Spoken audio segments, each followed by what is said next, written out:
conditioning specialist. And then PRT is postural restoration training. So we work with posture and stuff and breathing. Wow. In other words, sit up straight. Yeah, and we'll go over, it's funny when I talk about that stuff, right? We go into posture, people just upright. And they're like, oh crap. There was a study that was done on that, whether or not just simply talking about it makes people more aware. Yeah. And in one of the research articles, they had pictures of people. Right. And everybody kind of starts out here and Yeah. then just gradually sits Yeah. up straight. I go over a study where they did that on spirometries and how sitting, standing, and laying down changed the the values of the tests. So which is very, very important.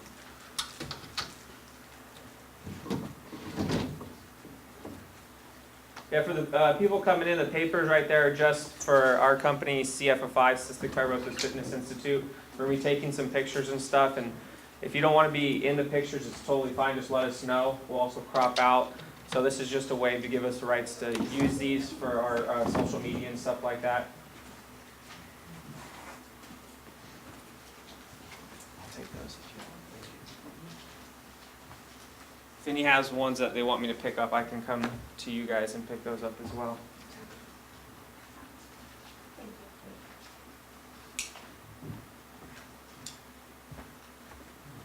Well, all the cool kids are here, so. Is this mostly everyone? Should we get started, or are we waiting on a few? Yeah, people will Trickle in. Treatment. Okay.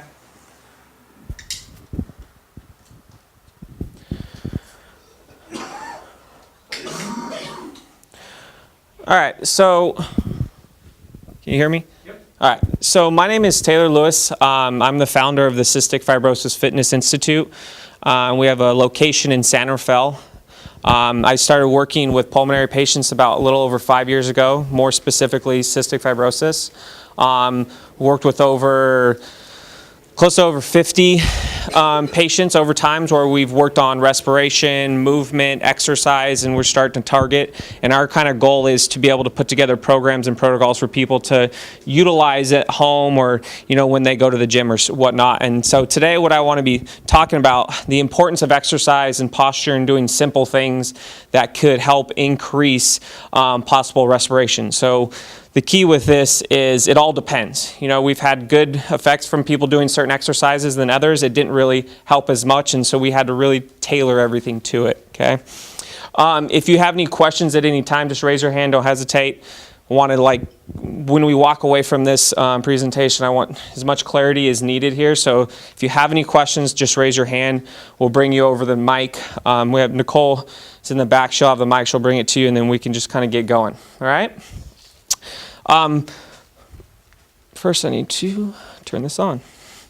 All right, so just a heads up, none of this is intended, to change your healthcare profession status, stuff like this. This is just, our goal is to give you options, kind of give you avenues to, start exercising maybe in a different fashion or upgrade it or change it up a little bit, okay?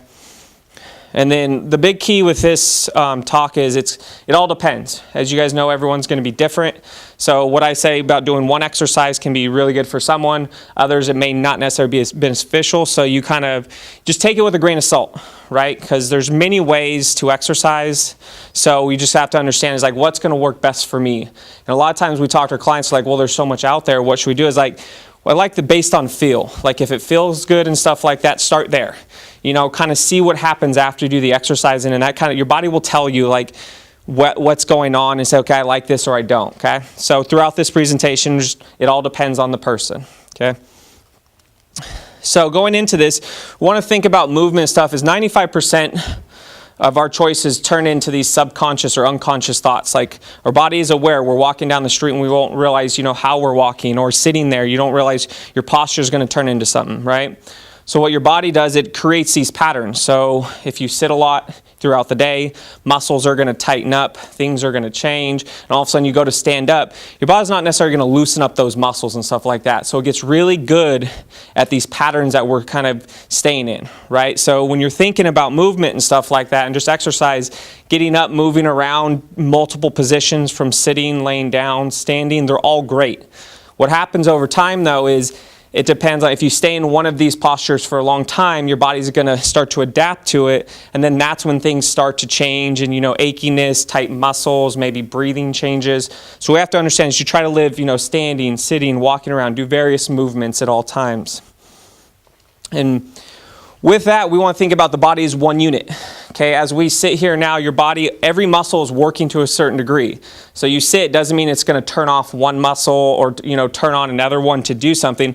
All the muscles are doing something, whether that's stabilizing a joint, activating your core to be able to keep the posture you have. All muscles are working as a unit. So when we're thinking about exercise or we're thinking about breathing, we want to think about, okay, utilizing all the muscles to a certain degree when we're doing things. So trying to limit isolation to a certain degree, knowing that when you stand up and whatever you do, everything's going to be working. So we're trying to transition everything over to the everyday lifestyle. So when we're looking about respiratory rates and stuff like that, you want to see that your breathing changes throughout your life. Right? It's going to change depending on a lot of factors, your age as you grow up, and this also changes with your posture and stuff like that. So we have to understand that your respiratory rate is going to change on many different factors. So improving this throughout the time is one of the big keys with this. Okay? Let me know if I get in anyone's way to see the slide, so I can always move to the side or stuff like that. So the drivers of this is going to be your parasympathetic and sympathetic system. So your rest and digest or fight or flight, right? So we have two systems here that when you're sleeping, we're going to be more in that like parasympathetic, let the respiratory rate come down, nice and easy. Now when you get up, stand up, exercise, we're going to shift a little bit more to this sympathetic state. This is what's going to like really gear us up, kind of get us going. Now, just like posture, and we talked about your body adapts to many things, your body will also adapt to one side of this continuum or not, one or the other. So we don't tend to live in the middle, in a sense, where we'd like to be, okay? So sometimes people are a little bit, more parasympathetic throughout the day, which is great. However, there's certain times where we need to use the other system, the sympathetic system, to kind of drive movement. But a lot of times as well, say our posture's off or we're tight in certain muscles, we're going to possibly live further on this side due to the fact that the body needs to gear stuff up to move, right? So the body knows movement in a sense of muscles and joints. So if I'm walking from A to B, it doesn't know, the concrete, it doesn't know your environment. What it knows is when the foot lands, it needs to contract muscles, and based on the surface, it needs to use muscles to stabilize. Then it's going to tell other muscles to get going because it needs to swing the other leg through. So your body doesn't necessarily know what movement is. It just says, okay, this person wants to move these joints, so I'm going to keep moving and moving. So depending on how your posture is, how your sleep might be, if you had a couple hours of sleep, you get up, you're tired, right? So the body's like, okay, I need to really ramp up a system to get moving because the body is just really fatigued. So depending on the day, depending on the time, you can live in one side or the other. And none of them are bad. And we have to think is they're both great. We just want to be able to live from back and forth when it's needed, right? It's like sometimes if it's hard to sleep, sometimes it's just because you're a little bit more sympathetically driven because maybe you exercised or maybe you had a stressful day at work. So sometimes it's hard because the body can't down-regulate. And so it's like, okay, I'm still firing a lot of neurons and stuff like that. So we want to live on both sides. Now, when you have these drivers like the sympathetic system, what happens is we have our diaphragm here. So this is a slide from a company that we work with, Postural Restoration Institute. You have your diaphragm on the right side here and then on the left. And what's cool about the body is internally we're asymmetrical, right? So there's no symmetry. So on the right, we have a diaphragm, which is the pump of our respiration. So when you breathe in, your diaphragm goes down to allow oxygen to get into the lungs. When you exhale, that diaphragm comes up like a piston, and then it expels all the air. So if your diaphragm off, which is a muscle we use for respiration, well, it's going to change your posture. So breathing has a big influential impact on how your posture is set. And what's cool about this picture is what they've come to find out is your diaphragm on the right, it connects all the way down to your lumbar spine, your lower back at the L3, L4 segments, and then on the left it connects to L2, and it all is also bigger on the right versus the left. So asymmetrically we're driven, right? So one side of our body it could be working a little bit more than the other, and that's going to change. That's why we look at, right hand dominant or you're left-handed, right? There's a leg you like to kick with better than the other, a leg you like to stand on.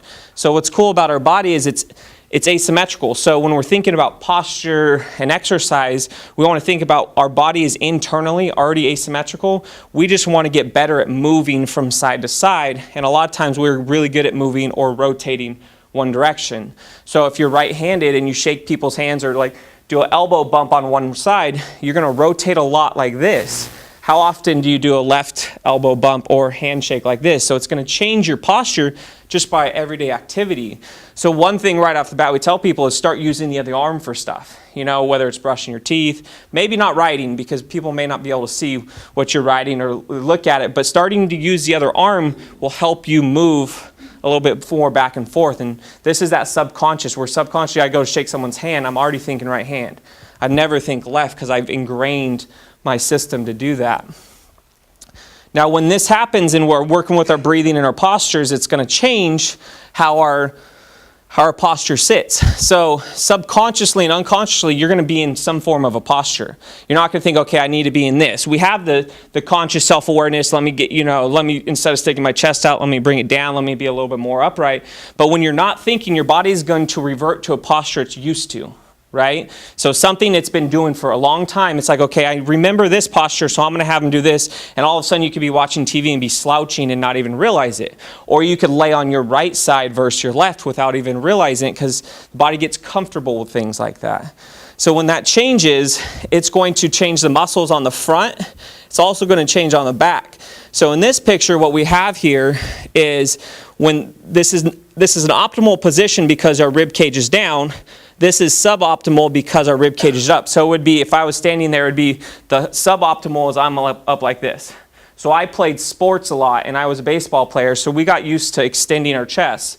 So all of a sudden over time I started walking with my chest up like this and not realizing it because my sport started to dictate my general posture.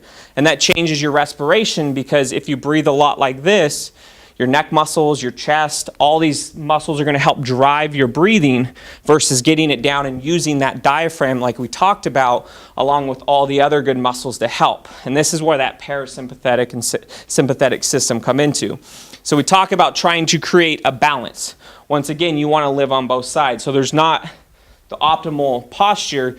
You want to live throughout all of them. It's when you spend more time in one, this is where these patterns are going to start to arise. So the various postures that you have here. So you have the sway back, the extremely lordosis back, but the neck. And each posture you can see with people is you can tell if they've been sitting a lot or not. So this is a big one if you sit in front of your computer a lot.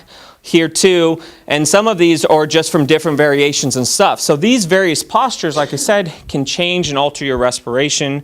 And then we talk about exercise, it can change and alter your exercise. So sometimes the fatigue component, you're like, man, I sleep well and stuff, but throughout the day, why do I fatigue fast? Maybe it's because your body is living in one posture for too long and those muscles get fatigued. So if they get fatigued, they're going to then tell the brain, hey, I'm fatigued. So then it's going to try and recruit more stuff. So you could be spending more energy in a posture because it's not used to balancing in and out.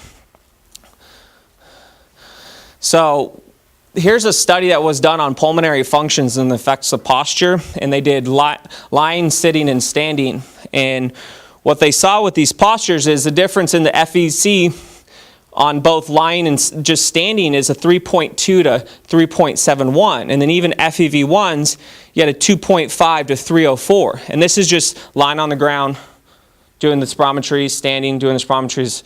So the keys with this effect is the difference is body position has an effect on spirometry values. It can have an effect on respiratory treatment, right? So when we're working with clients, there's a couple things we do. We first talk about posture and how maybe if you like sitting on the couch and doing your respiratory treatment vest, whatever it might be, maybe stand for a few breaths and then sit back down. Maybe, if you lie on the ground or whatever it might be, changing your posture. because even if it's for a few breaths, that's still starting to transition what we talked about, that subconscious. You don't have to stand upright for 30 minutes doing the treatment because that's not feasible in a sense. But getting out of these different postures, if you sit a lot, maybe stand, do a few breaths, and then kind of switch it up. We've had clients do this, and it's helped increase mucus clearing. And one of our clients, she's now, say, 57. She said when we started working on her posture, there was a time when she was actually doing her treatment, and right when she was doing the treatment, we put her into a different posture, and she said she cleared and coughed up more mucus than she'd ever had before. So what we did was we just utilized all the muscles to help with that. Instead of, if you're in one posture like we talked about, you're going to utilize more than the other. So we got her in a better position, and she was able to use more of her respiratory muscles, more of the core muscles, and the ones that kind of help that, and she's able to clear more mucus. And she really likes it because it says it feels better. At first it was a little funky and different because her brain wasn't used to her being in these positions, but over time, it's like, okay, I like this. I can recruit these muscles. I can recruit these muscles versus really just recruiting certain ones, okay? And then they showed that the standing posture has the highest lung volumes and chair sitting had the second. So just going back to it, switching your posture during respiratory treatments can be a game changer for some. So improving your posture through exercises, okay? Let's see where we're at, perfect. What I want to do is kind of go into this. So we talked about, with one of the clients that we had was, we started to integrate warm-up exercises before her respiratory treatments, okay? So we were working on, when she gets up and does her respiratory treatment, she would just get up and go right into it. Well, when you wake up in the morning, you're already starting with dehydration. So we always recommend people have a glass of water when you wake up, kind of get the water going. And then we had her move a little bit. And we're not talking high intensity and stuff like that. We just had her do a couple exercises that help kind of get the body going. Sometimes when you wake up and you feel stiff, what do? You kind of stretch out a little bit, you kind of move, and it feels better. Well, that's accumulation of the dehydration from sleeping, because if you think about it, depending on how much you sleep, 5 to 8 hours, you're going to be in certain postures for a while. So if I sleep on my right side for 6 hours, muscles are going to tighten up on the other side.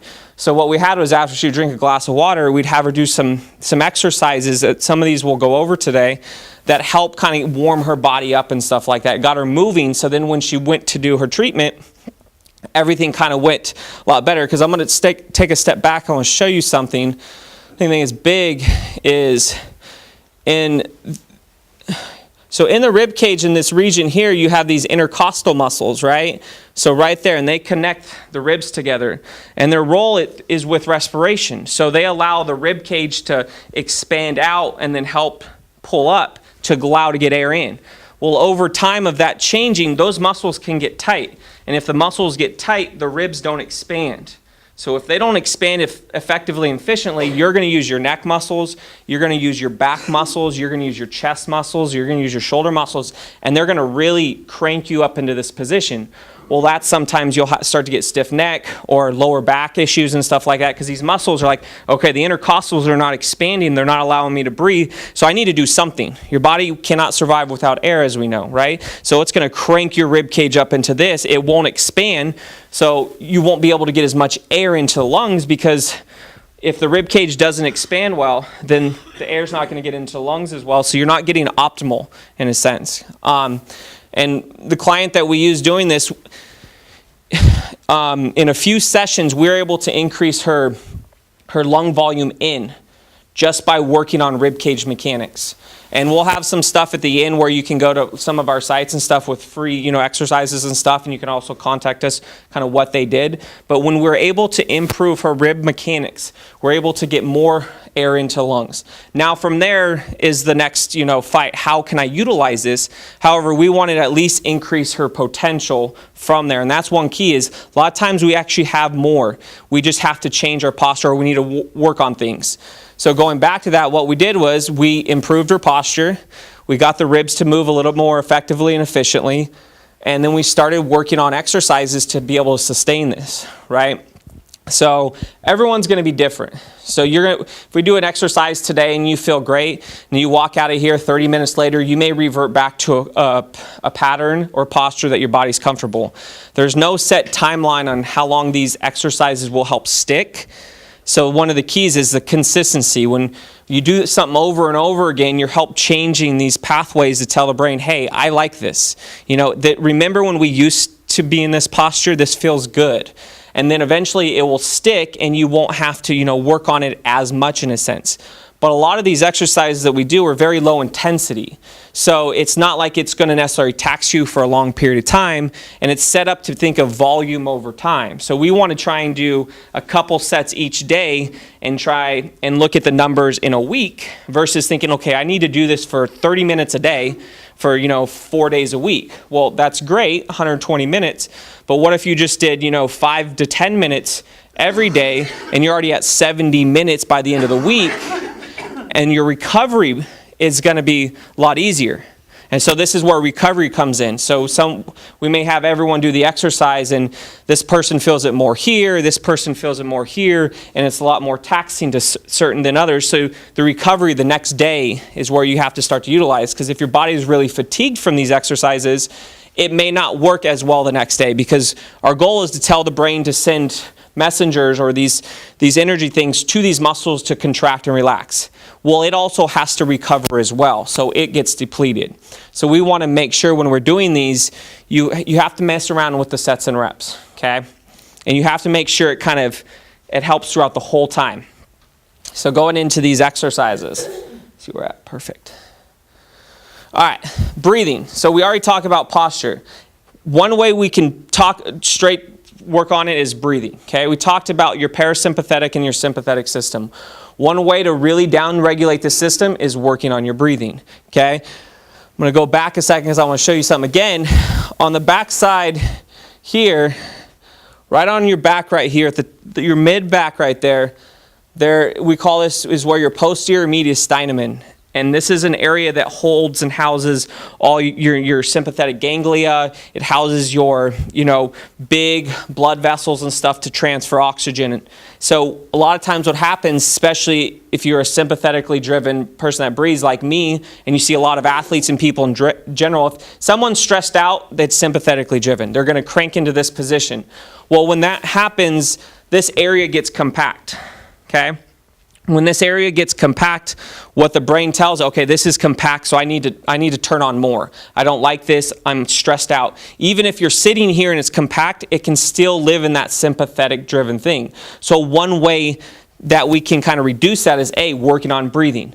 Getting as much air in through the nose as you can, and then exhaling as much air as you can, and that's going to calm it down. That's why when they talk about when you're in stressful situations, if you take a couple big deep breaths, it kind of relaxes you. It kind of tells the brain, hey, it's okay, we're good. And it's okay, so this kind of dials down what we talk about, those drivers of the sympathetic versus parasympathetic. Because once again, we want both. You try to live in the middle, but maybe your job, maybe something you do shifts you over here, and sometimes it's the other way. Okay, we need to survive, so your body wants to kind of bounce in and out. You want to flow between them all. Okay, so going through these, so if you want to do this, which I recommend we can do right here, if you don't and just want to hang out, the goal with breathing and stuff like that, ideally, if you can, the goal is to breathe in as much air as you physically can, okay, and then when you exhale as much air out as you can through your mouth, right? If you have issues like nasal issues with the nose, you can always go through the mouth. But one big reason why breathing in through the nose is helpful is you have, receptors in your nose that open the blood vessels. So we call them vasodilators, okay? It's from nitric oxide. So when you breathe in air, it kind of relaxes and stuff like that. And they're in the nostrils that they've shown that they'll help kind of calm the system down, okay? So just go over this exercise real quickly. Ideally, if you can, what you can do is put a towel in there. The reason why we do put something in between the knees is the muscles in between your knees also connect to your pelvic floor and your hips. So what we're trying to do is we're trying to kind of get the so we have two cores in a sense. So I want to go back real quickly, and you have a core up here, your abdominal muscles, your internal and transverse obliques, but at your pelvis, you have like your pelvic floor, the bottom of that we call a column. From here to here, there's this big column, and it needs to be working. So if you sit a lot, your pelvic floor starts to turn off. That's why we see on the eastern side of the world where people can kind of squat all the way down, they have stronger pelvic floors, because chairs can start to, once you sit down, it dims down the pelvic floor, because it's like, okay, you don't need to stabilize as much because you're sitting in a chair, right? And this is why standing up, moving around is key as well, because just sitting and even standing too can change how these muscles work. So going back to this, what we do is we squeeze a ball, a towel, and it doesn't have to be a lot. You're trying to activate those muscles as you sit there, because we are sitting, so it's going to dim your pelvic floor down a little bit. However, if we do this, it's going to kind of turn it back on a little bit, okay?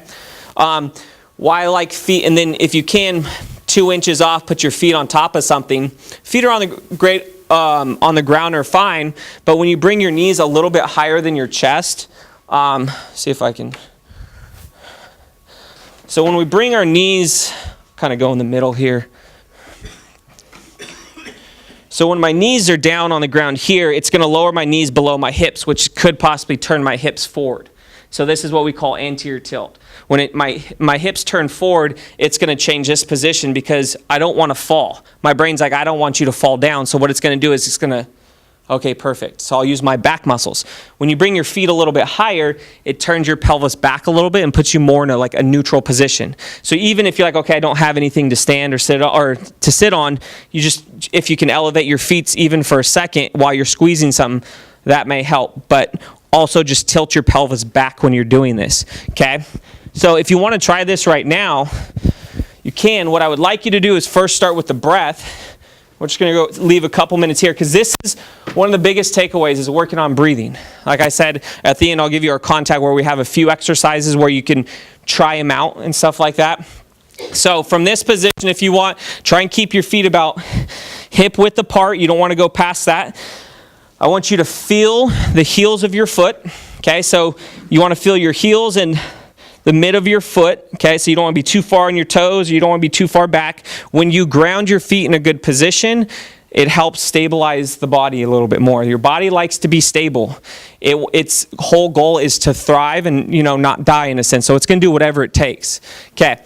Now from this position, what you're going to do, since we're sitting there, we're not elevated, just take your hands at the side of your hips and just turn them down, or tilt it back. Think of like a bowl of water, right? If I dump it forward, the water's going to come out. Well, if I keep it in that bowl, I just want to be tilted back a little bit, okay? All right, starting from this position, we're going to add a couple things to this over time. If you can, and it's not aggressive either, so it's not breathe in as much air as you physically can and fast as you can. We want to think about try and breathe in as much air as you physically can through your nose. Slow, controlled, get it all in. Once you get it all in, exhale through your mouth, slow and controlled. Just get it all out, okay?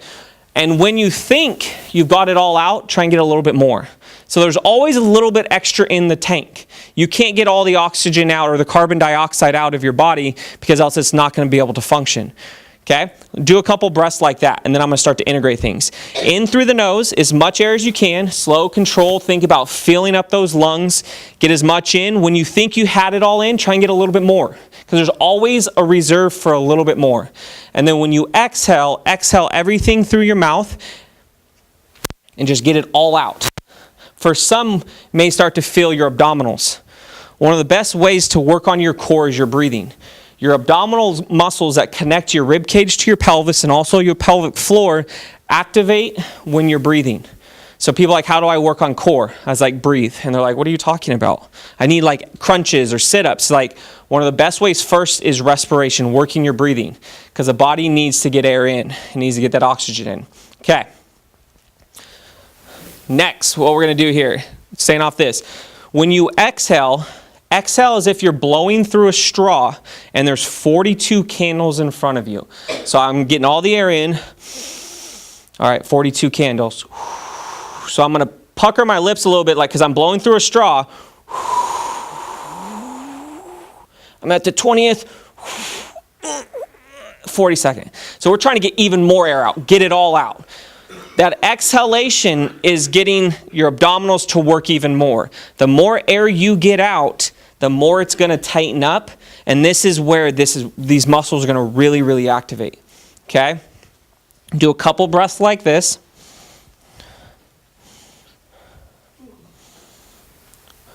Anyone feeling anything? Maybe a little bit more calmer? Found your neutral? Don't fall asleep. If you fall asleep, you'll know that we've actually had clients where it's hard for them to sleep. So what they do is, it's like we always tell them, take a couple big deep breaths before, like, I'm antsy, and they're just like, oh. And then all of a sudden they wake up, they're like, oh wow, I fell asleep. Yes? So when I'm inhaling, does this chest move at all?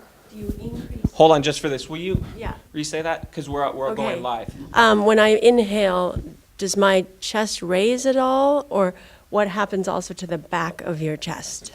That's a great question. Okay.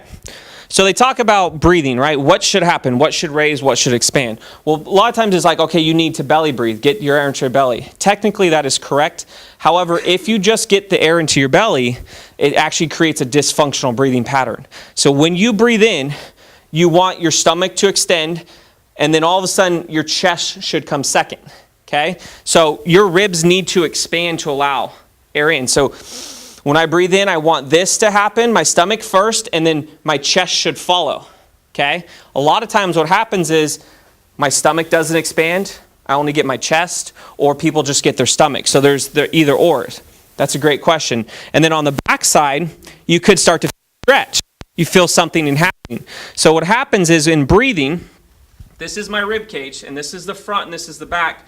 When I breathe in, they extend, and then they tilt.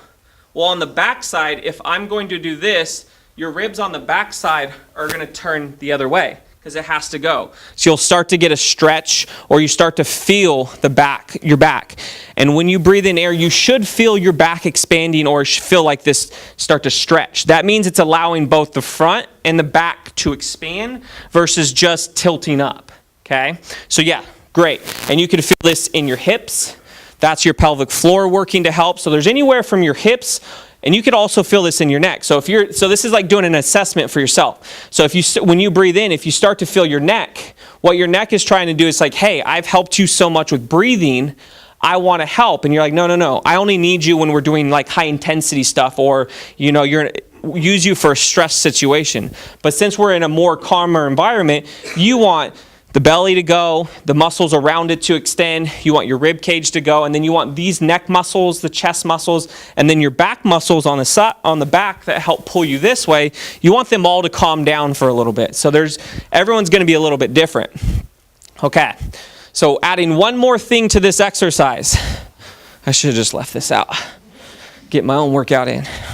All right, so you're in the position. Keep with the breath. Breathe in through the nose, exhale through the mouth. So if I tilt my pelvis back, since I've been driving a lot today, even when I'm sitting, I'll be extended a little bit because my body really likes this. So what we want to do is, if you want, you take your hands at your rib cage, like the pointy areas right there, okay? And you're just going to subtly tuck it down. So this is a better position to start, because if I'm here, I'm already extended. So I'm already starting in that sympathetically driven, let me crank this up position. So what I do is I start with it subtly tucked. So from this position, I'm going to breathe in as much air in through my nose as I can. When I breathe in, watch what your rib cage does. What it's going to want to do is tilt up. For this exercise, remember, we're talking about an exercise. Everyday life, we want it to tilt up, but for this exercise to work on your intercostals and get it to expand better, we actually don't allow it that much. So when you breathe in, I'm not allowing it, so a couple things can happen. You can get more stretch in your back. You can start to feel the neck muscles. And then when you exhale, you keep that rib cage down. When I pin this rib cage down and then I breathe in again, it has to go somewhere, and since it's down and it can't crank me into this position, it has to make your intercostal muscles relax and expand, and this is working on the ribs. We're working on getting better mobility of your ribs and getting them to expand by not allowing those secondary muscles to crank you into this position. So if I'm here, and your breath may be a little bit more choppy. It's going to be harder to breathe for a little bit, but that's telling you that other muscles are really working. The intercostal muscles don't want to do what they want to do. And this is where I talked about with when we had that client. She was able to cough up more mucus because she was so used to driving her breath this way and her ribs weren't expanding. So when we got her ribs to expand a little bit more effectively and efficiently, all of a sudden more air into the lungs, and then she had more force to clear this mucus and get it out. Now everyone's going to be a little bit different, but this is where the importance of working on breathing and breathing exercises to do, whether it's before respiratory treatment, maybe throughout the day at some point. Very simple stuff. It's breathe in as much air as you can, get the pelvis down, tuck the rib cage down, and we always recommend anywhere from 3 to 5 breaths. Everyone's going to be different, okay? As much air in through the nose as you can, get it in, and when it's choppy, try and get more. So it's really fight it, because that's where the expansion is going to come, and then you're like, get it all out, even more out. And your abdominals will start to kick on a little bit, and you'll start to maybe get shaky, or you may start to heat up a little bit. I'm starting to warm up a little bit. So the body's like, internally there's chaos going on right now because it's playing, what am I going to use right now to do this? And you do a few sets of these, it could help when you get done loosen up. You're like, okay, why do I feel looser? And it's just because the body is dimmed down. It's allowed muscles to help with respiration that it needs to during this position. Does that make sense? Anyone have questions on this? Because sometimes people have questions, I guess. But just very simple, right? In through the nose as much air as you can. Start with the rib cage tucked. You'll get an expansion on your back. Keep getting more air in, and then when you exhale, get it all out, and ideally, get it through the mouth, okay? We'll try one more thing with this exercise, okay? So whoever's doing this exercise, by the time you're done, you're going to be an awesome breather.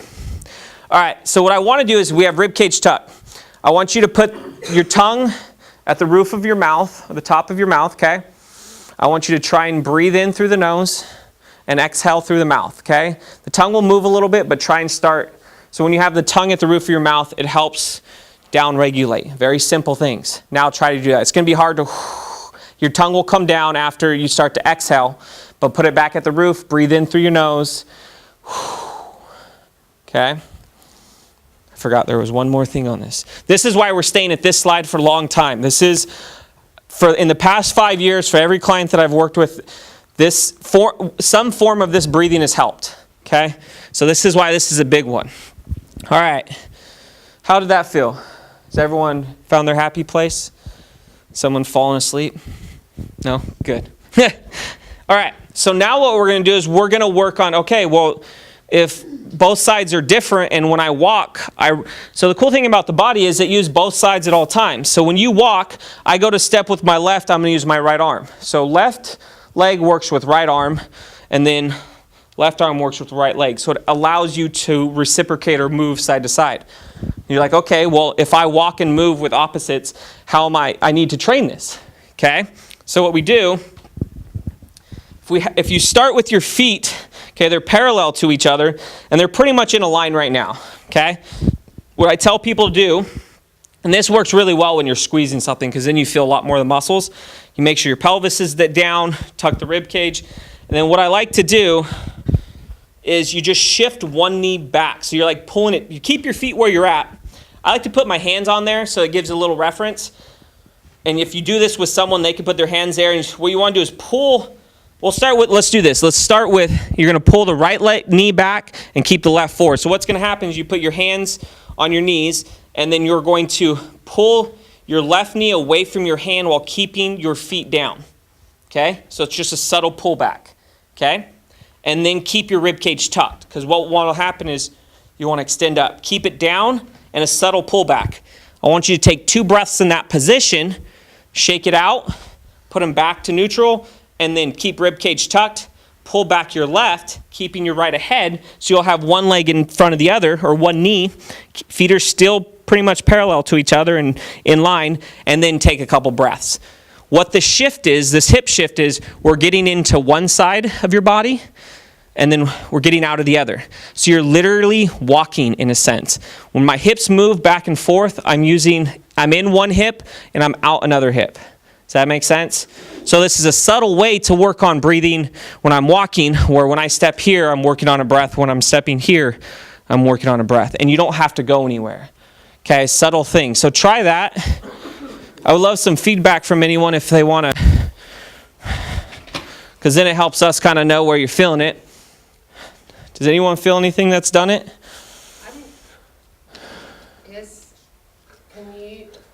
Earlier you talked about tilting the pelvis back. Like when we're doing these, actually I can't.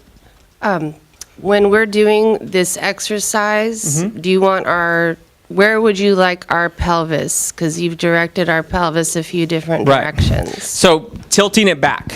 So ideally you want to start a little bit more neutral. So you want to see where your pelvis is when you start, right? So when you sit, for me, when I sit, a lot of times mine is going to dump forward. So I need to really turn it back. So you want to see, and you can easily see like with people's belt line where the belt is. So if their belt's facing down, their hips are usually down. So everyone's going to be a little different, but I like to just put it back a little bit. So it's more if I have this bowl here and I'm dumped forward, I just want it back to be starting in a neutral position. Okay, so neutral, not back tilted. You're posteriorly tilting to find a neutral position for you. So yeah, so from anterior tilt to posterior tilt, that was a good question. You just want to tilt it back to find enough so you're not over, exactly. Because if you're too far over, then you're going to hunch over somewhere else because the body wants to stay grounded. Just to be clear, that means taking the tailbone and putting it forward? Yeah, so if you were to take your hands at your hips, right, and you feel the bone there, all you're doing is you're kind of dumping it back. Okay, so if this is the front of my hips and the back, if I'm dumped forward like this, where I have it forward here, I'm just trying to turn it back just a tad to be more there. So it's like a bowl of water, okay? A lot of times when we sit, that was a good carryover. When we sit, the muscles in the front get tight, your hip flexors, stuff like that, right? So those muscles, so if I've been sitting 8-10 hours, I'm stressed at work and this, I get up, those muscles are not going to loosen up to put my pelvis back. What it's going to do is it's going to stay there, and my body doesn't want to fall over, so it's going to arch me, right? So you'll see people walking down the street or with if they have a belt on, you'll see them tilted forward and they're walking. I'm over exaggerating, by the way. Some people may be like this, but they're like walking like this. Exactly. So you'll see is like those muscles will still tight. That's going back to, hey, you've been sitting 10 hours. I'm used to you tightening the front side. When you stand, it's not going to be like, oh, okay, you're standing now. I'm going to loosen them. I'll start working with the other one. So this is where posture starts to play a role in your environment. And everyone's environment's different, so everyone's posture is going to be different. So you got to you play with the exercise in a sense. Any more questions? That was a good one. Good. All right. So breathing. Number one thing we always talk about with posture is working on breathing. It's the first one that's can help downregulate, but start working those respiratory muscles. Those muscles connect to your rib cage, to your pelvis. They're going to help dictate movement. If they're not working effectively, you'll use your neck muscles, you're going to use your hamstrings, you're going to use muscles that don't necessarily kick in to do that when they need to, right? We want to use the right muscles at the right time. And then sometimes people are a little bit restricted. Like when I breathe in, I just can't. I get like half a second of breath, if that. So an exercise, what we like to do is this is a QL, an intercostal stretch. So this exercise right here, I'm doing it in a doorway here, is stretching those intercostal muscles, and which are in the rib cage we talked about, and they're also that QL muscle, that muscle that connects your rib cage to your pelvis on the backside. So it's a muscle, when you breathe in, it's going to contract and drive you here. It's one of a few. These are muscles that if you have a hard time breathing, these will get tight. Okay? So what we do is, this is a doorway, and you can do this at home. You start with your thumb down. Okay, so the cool thing, this exercise can target two things. Thumb down is going to work this rib cage and that lower back muscle. If you do the same movement, the only thing you change is go thumb up, it actually stretches your lat muscle. Okay, the big back muscle, which is a huge driver of, stressful breathing. So it can also be a factor. So what you do is you go thumb down, okay? So if I'm going to stretch my right side, which I'm doing here, and this was a doorway, what I do is I start there. What you do is then you stick your butt back as far as you can. You bend your knees. You want to feel your hamstrings, okay? Let me kind of move up here so everyone can see me a little bit. So what I do is here, I find out, okay, this is about, because you don't want to bend. So I go here, perfect, I'll put my arm down. Then at the front of your hips, you push your hips back and bend the knees a little bit, okay? So it's like if anyone does any deadlifts, you're doing hinging exercises here. So you should feel your hamstrings, okay? You're like, okay, I got my hips back. Then I put my hand on the wall, and then since my right hand's on the wall, I take a step back, and then from there I just try and hang back further. So it's like I'm holding on for dear life here. I'm here, hanging back, and then what you do is you put your other hand in here and kind of slight rotate. So I'm holding on and just hanging out, and then you take big, deep breaths in. So when you breathe in, you want to try and feel this stretch here. When you breathe in is when you're really going to feel it. So you're going to be here. I took my foot back, shift my hips back, and then I do a slight rotation. Then I breathe. And just hang out. You should feel a stretch all the way up your side. And then you can do the same thing, thumb up, and you could feel it a little bit more differently. Everyone's going to feel it differently depending on your posture, your breathing. So you could feel in the rib cage, you can feel your lower back, you can feel the side. But it's a big one to help stretch those muscles, because if you do the exercise, you're breathing like, I can't get anything in. Those muscles may be just a little too tight, right? There's sometimes we need the respiration, the brain's like, nope, I'm not going to loosen these up. So how do we loosen them up? We breathe and get a stretch. And we're just stretching, and then you're hanging out, 3 to 5 breaths. And if it's tight, we always recommend anywhere from 20 to 30 seconds between sets, because this is a neural exercise, so the brain is sending the waves to tell muscles to contract and relax. And if they're super tight, or what we call toned up, it's going to do a neural depletion and a little bit of fatigue. So say you do it, and then 10 seconds later you do it again, you're like, I don't feel it, or it's too hard. Maybe you just need to take a little bit more time to let the body reboot so then it can do the stretch. And then you do the other side as well. And sometimes, what's interesting, because we talk about how the body it's asymmetrical, it's not on the same. You do one side, you'll feel it, maybe the rib cage. You do the other side, you may feel lower back. It's fine. That's just telling you, hey, I'm on my left side, you're using the QL muscle more, and on the right side, you're using the rib cage on this, which is fine. The body is very smart. If my right hand worked with my right leg and my left hand worked with my left, I'd walk like this. The reason why we're wrapped is so we can rotate and get in and out, and we can move forward. But it kind of locks us in, okay? Any questions on, yeah, we got a question. I'm really loud, so you don't really have to. Well, they can't hear. Okay. These exercises, would they be beneficial or harmful if you're having muscle spasms? Because I know sometimes I have muscle spasms right in those intercostal muscles. Would this potentially cause harm to do it at that time? So I think it would be an all depends, but I don't think so. The reason muscle spasms, right, you're going to get the brain is like sending lots of messengers, so it's contracting. Over time, it's going to loosen up. So say you do a stretch, right, and you get that muscle spasm, wait 30 seconds and repeat. Eventually, it'll like calm down a little bit, and because the breath and stuff is going to help down regulate. So there will be times where things will cramp up.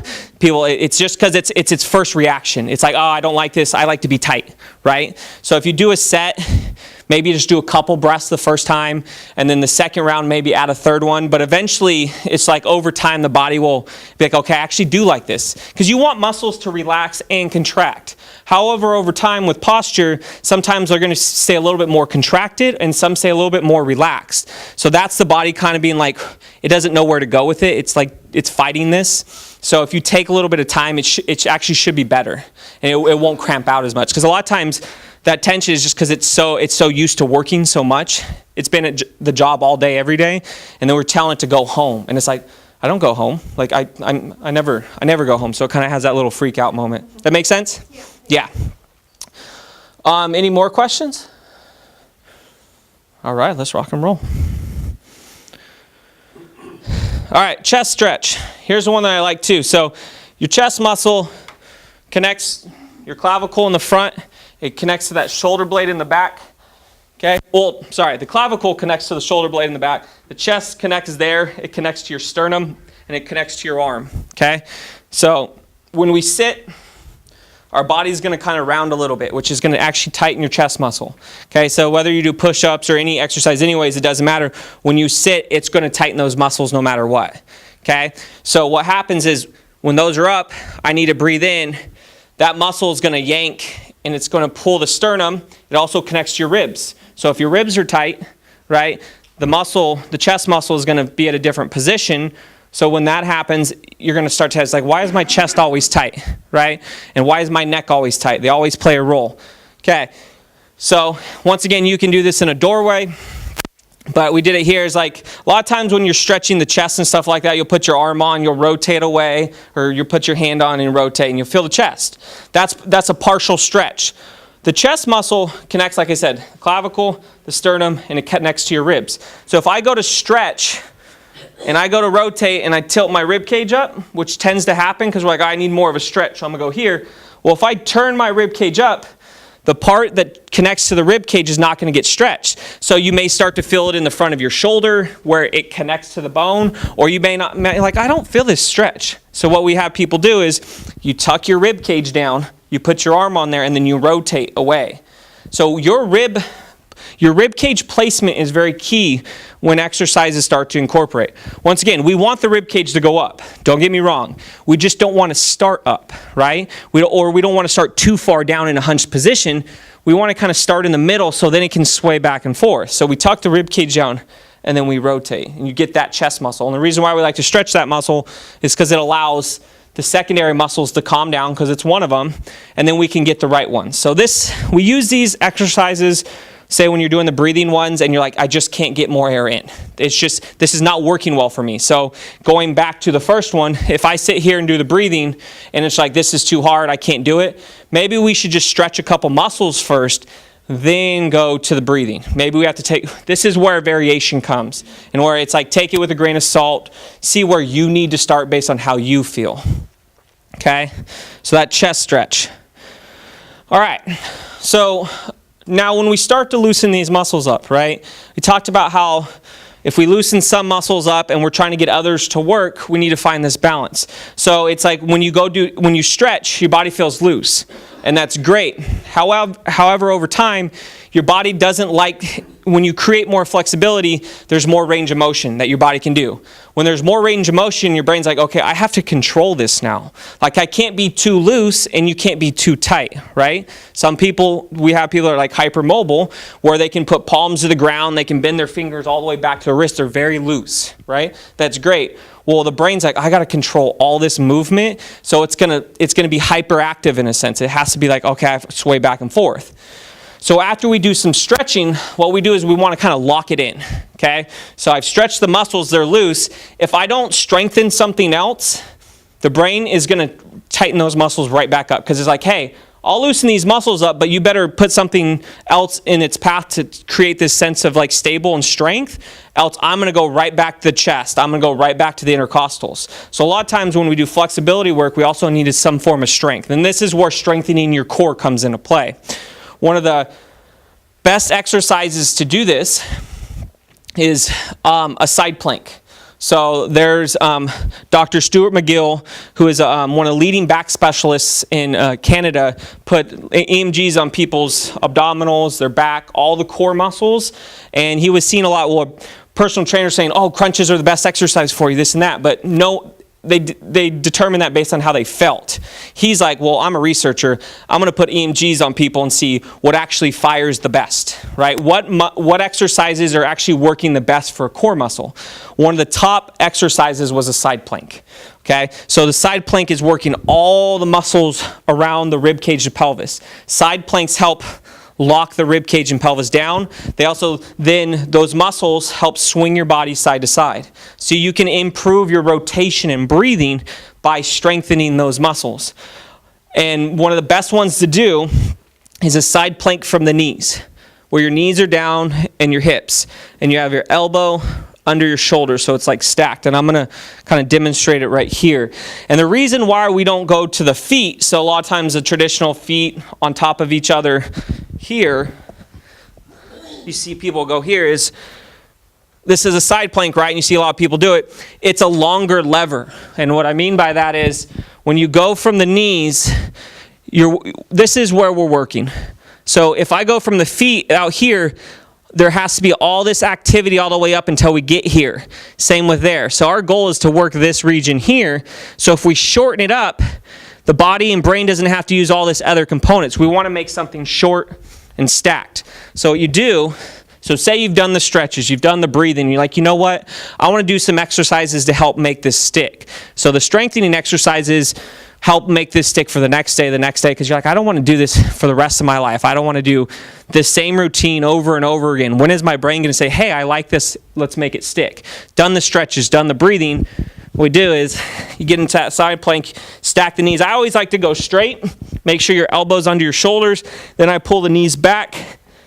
I tuck my rib cage down, because what you'll do is you'll lift up, stick the chest out, and you're in this arch position. This is where we talk about when you're doing exercises. See where your rib cage is placed, because when you lift up, it may extend it out. So you go there, then I put my rib cage down a little bit, my head back. You can hold here for time, 10, 15 seconds, and you'll start to feel those abdominals, and then that can change. Or one thing that I've seen that's really helped when people are like trying to work on breath is instead of doing it for time, you do it for breaths, right? That's what's going to really engage it. So I'm elbows here, get that position, drop down, then I take 4 breaths, in through the nose, out through the mouth.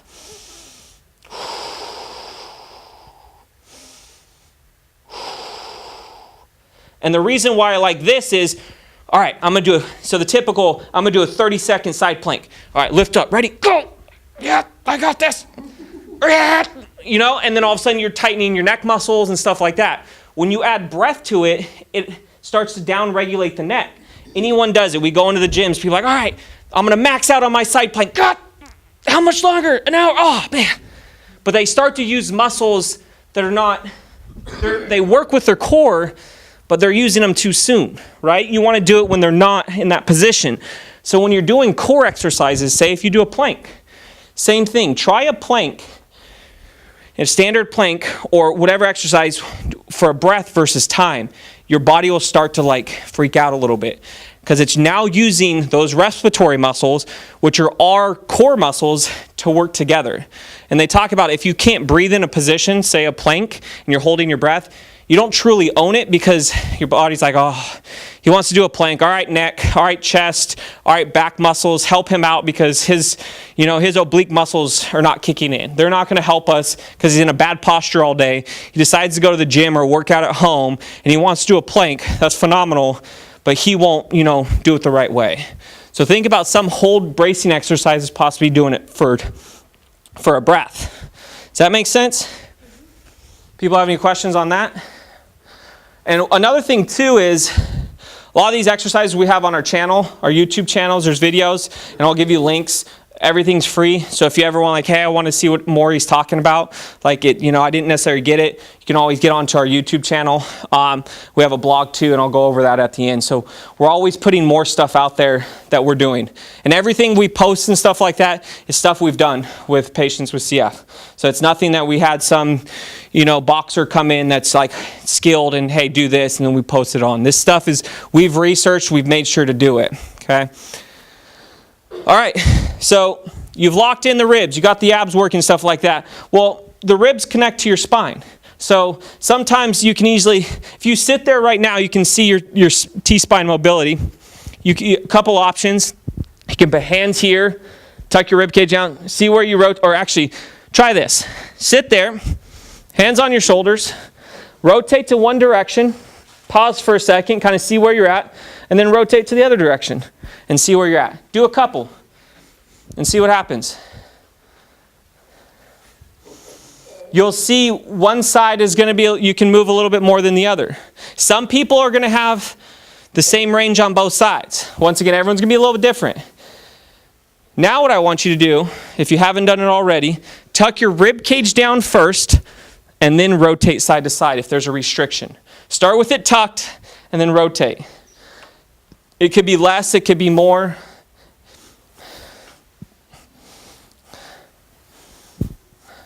Anyone different from side to side? A lot less with the touch. A lot less? Yeah. Yeah. Different? So your ribs connect to your spine, right? So if your ribs are in a different position, your spine is going to be in a different position, okay? So wherever your ribs do, it's going to change the structure of your spine.